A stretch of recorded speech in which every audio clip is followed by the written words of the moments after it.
Have any of you ever set up your alarm clock to wake up in the morning? I'm sure you have.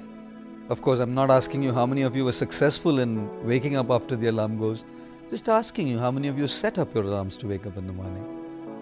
It's quite amazing to see the different reactions of different individuals when the alarm goes. Some guys, when the alarm rings, they're so deep in their sleep, practically in a state of slumber, that everyone around them wakes up. But these guys are fast asleep. In our monastery, we had one monk who had a huge big alarm clock with equally bigger or probably a bigger sound. And we had a rule in our monastery that no one would set an alarm before 4 in the morning. And this guy would set up his alarm at 1:30 in the morning, and the alarm would keep ringing and he would never wake up. Most of our monks would be so dead tired that they wouldn't even bother, and they would just continue sleeping although disturbed. One day, one of our monks was so disturbed with the ringing alarm, he got up in a state of fury, picked up this large ringing alarm clock and went to the balcony. Our monastery is on the 2nd floor, and threw the alarm clock across our courtyard on the street just facing our monastery. The alarm clock hit the street, broke open into 2 pieces, yet continued ringing aloud. The whole neighborhood got up, but the guy who set the alarm clock was still fast asleep in a state of slumber. I call these guys the sleepers. The second type are those who, when the alarm rings, say, "Let me sleep for 5 minutes more." These guys profusely express their gratitude to God for having inspired that gentleman who invented the snooze button. I'm sure some of you are nodding. When people keep just snoozing, 5 more minutes, another 5 minutes, another 5 minutes. But at least these guys, at the 4th or the 5th snooze, wake up. I call these guys the snoozers. The third category is of those guys who at the first ring of the alarm wake up. They continue sitting in their bed though, completely confused, lost, asking themselves, who am I? What is the purpose of my life? Why did I set the alarm in the first place?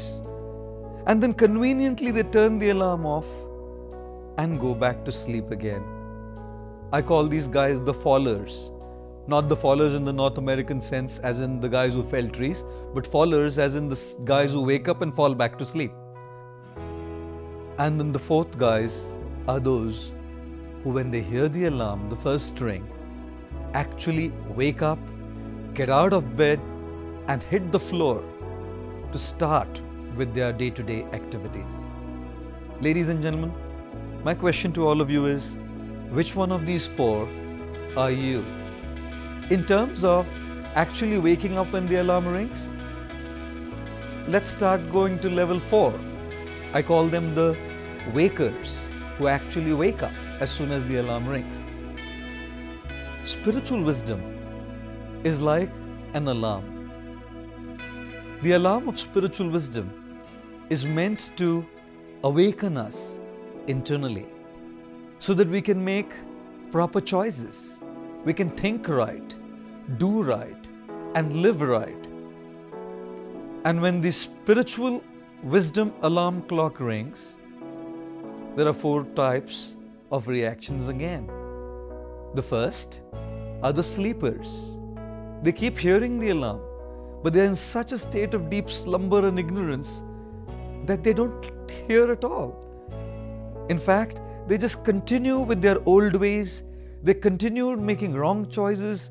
They don't even bother about transforming themselves or the inner awakening. Type 2 are the snoozers. Those who, when they hear the alarm clock, spiritual wisdom, they say, yes, we will change. We must change. We want to change. We have to change. Not today though. Tomorrow. Snooze. Snooze. They keep postponing the snoozers. The third type are the followers. When spiritual wisdom and awakening comes to them, they actually wake up. They start changing. They start living right. They start doing right. But then, for some reason, they go back to their old ways, wrong ways, complacent ways, lethargic ways, not so right ways. The followers. And the last type is the wakers. These are those people who, when spiritual wisdom is heard by them,